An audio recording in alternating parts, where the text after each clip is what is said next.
comment je vois l'avenir de l'humanité sur les 100 prochaines années, rien que ça.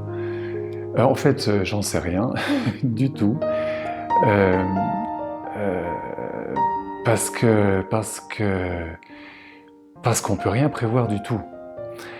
On peut faire des pronostics, hein. Il y a des gens qui s'intéressent au futur, donc ils étudient bien tout ce qui se passe, ils regardent un peu la technologie moderne, ils regardent un peu les contextes socio-économiques, la géopolitique, et puis ils font comme ça des pronostics à 2 ans, à 20 ans, à 50 ans. Alors ils s'intéressent au futur, hein, c'est-à-dire ils s'intéressent à la projection du passé vers plus loin. Ce sont des futurologues. Voilà, le futur, ça parle de ça, hein, ça parle de après, mais ce n'est que la projection de ce qu'on prévoit. Bon. Alors, si l'avenir de l'humanité, c'est que ce que je peux prévoir, c'est que l'humanité est prédéterminée par des choses, qu'il n'y aura jamais rien de nouveau, c'est que tout ce qui existe, il suffit d'en prolonger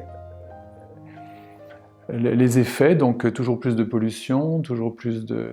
C'est une catastrophe absolue en fait.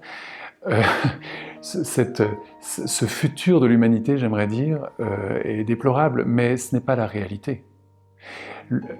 Imaginer le futur de l'humanité comme ça, donc c'est-à-dire imaginer ça, c'est en fait voir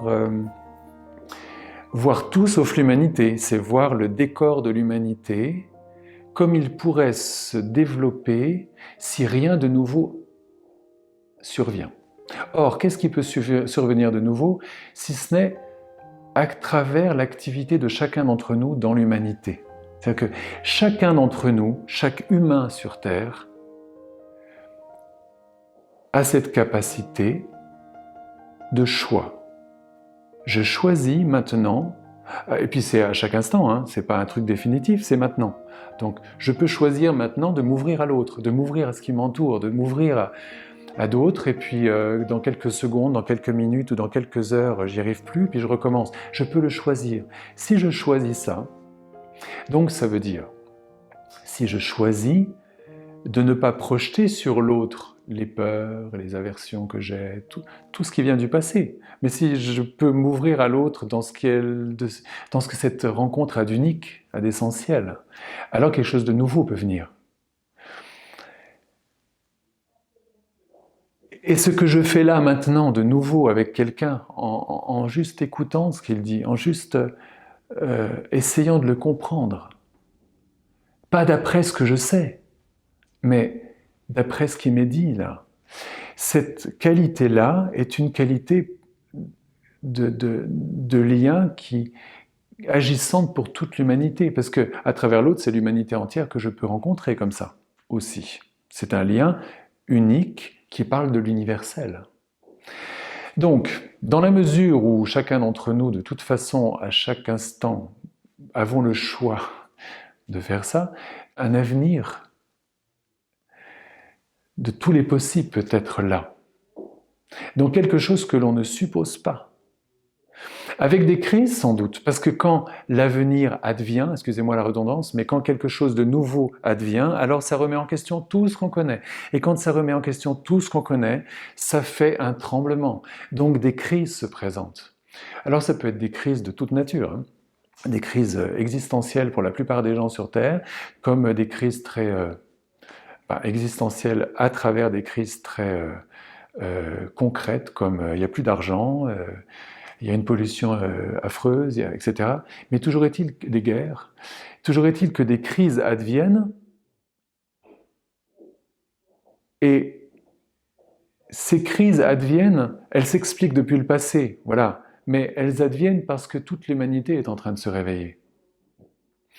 Je le répète, je l'avais dit à d'autres moments, c'est pas parce qu'il y a des crises que les gens se réveillent. C'est pas parce qu'il y a une bonne guerre, comme disait mon grand-père, que les gens vont être matures. Hein, c'est pas parce que tout d'un coup j'ai perdu mon travail que je m'éveille, ah oui mince, il y a des choses qui sont plus essentielles. Non. En tout cas, je le vois pas comme ça.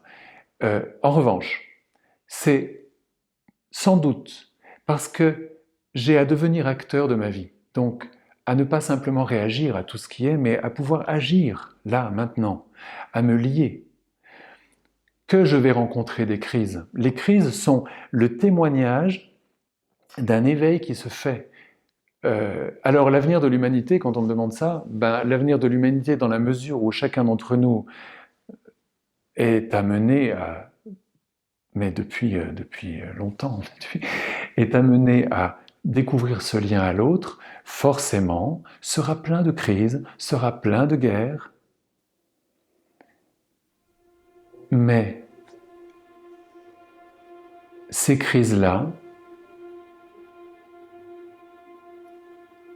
sont l'endroit d'un éveil, sont comme la manifestation dans l'ombre d'une lumière qui est en train de grandir.